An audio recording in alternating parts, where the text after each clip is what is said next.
루마니아는 기갑 전력을 현대화하기 위한 사업을 진행 중이고 약 300대의 전차를 도입할 예정으로 K2 흑표도 이 사업에 참여했습니다. 또한 K9 자주포를 약 54문 도입할 예정이라고 하며 현재 자주곡사포 사업에 남아있는 기업은 한 곳인데 그게 대한민국의 기업이라고 합니다. 그리고 장갑차를 새로 도입할 예정이며 도입 대수는 298대로 이 사업에는 AS21 레드백이 참여했다고 합니다. 영상을 보기 전 구독, 좋아요, 알림 설정 부탁드립니다.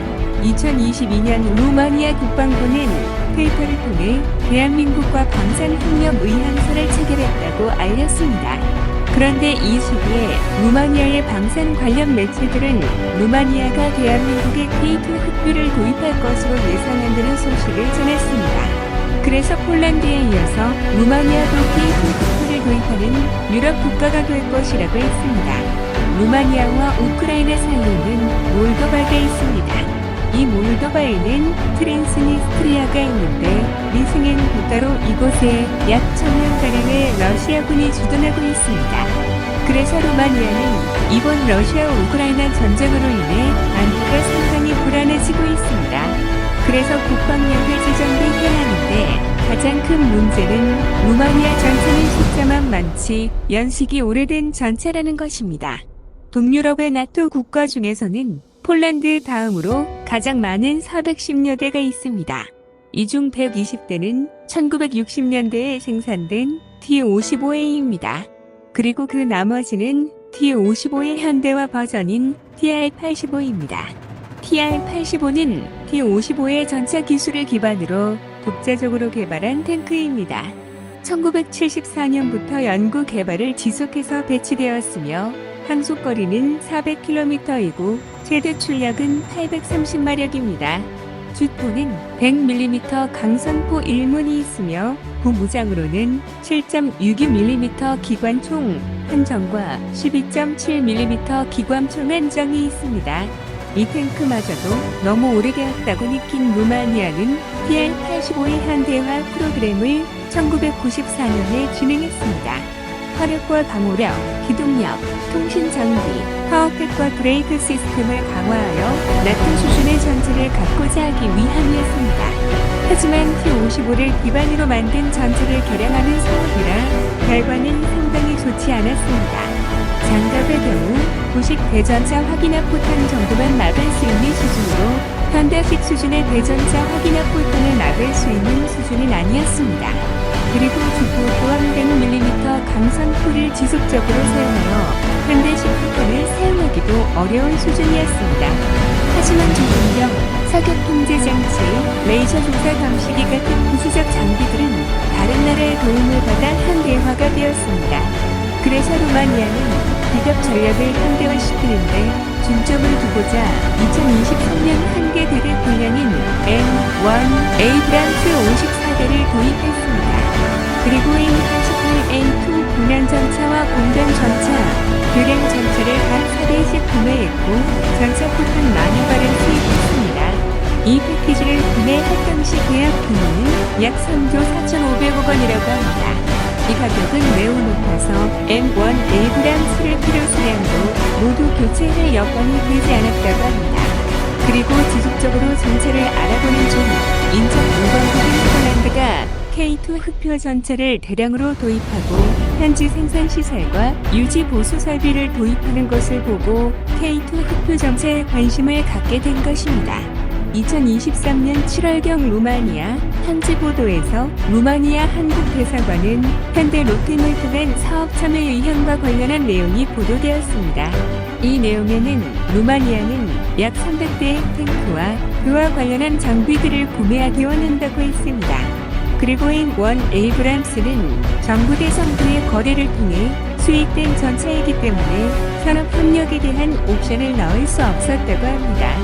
그리고 현대 롯데몰 관계자는 조립부터 시작해서 생산 측면까지 루마니아와 협력을 할 수 있으며 관련 기술 또한 이전을 할 수 있다고 했습니다.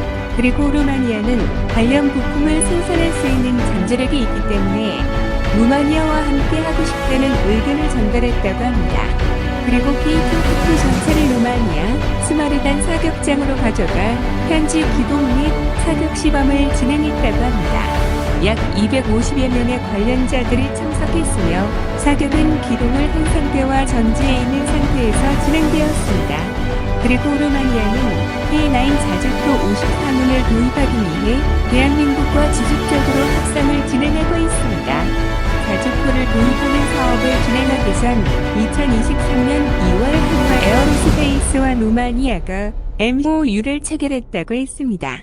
그리고 이 당시 지상 무기, 탄약, 생산 등 여러 분야에서 협력을 구축하자는 것을 MOU 내용에 넣었다고 합니다.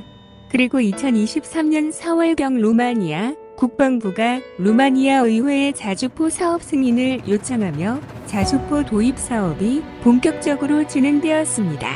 루마니아는 2조 5천억 규모의 자주포 도입 사업에서 K9 자주포와 독일의 PZH-2000, 터키의 T-155 프레트나와 경쟁시켰습니다. 현재 K9 자주포 생산 업체와 막판 협상을 진행 중이며 체결 가능성은 매우 높다고 합니다.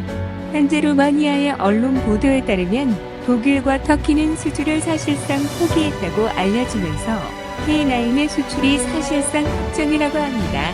루마니아는 총 54대를 도입함과 동시에 폭발 발사체 17,000발, 연막 발사체 300여 발, 조명 발사체 300여 발, 훈련용구 활성 발사체 700여 발을 수입할 예정이라고 합니다. 그리고 얼마 전 호주에 수출한 AS-21 레드백 장갑차도 루마니아에 수출할 가능성이 있다고 합니다.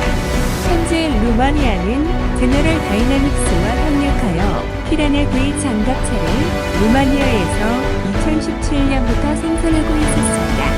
그리고 이 생산이 종료된 후 차기 장갑차를 도입하는 사업을 진행 중이며 총 298대를 도입할 예정이라고 합니다.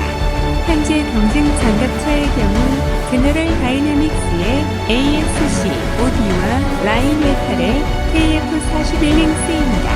이 두 모델은 얼마 전 호주가 진행했던 장갑차 도입 사업에서 AS-21 레드백과 경쟁했던 모델입니다. 이 당시 KF-41링스와 마지막까지 경합했던 것으로 알려졌습니다. 링스의 경우 입찰가가 낮아서 가격 경쟁력이 있었고 레드백의 경우 성능 면에서 더 우수했다고 합니다.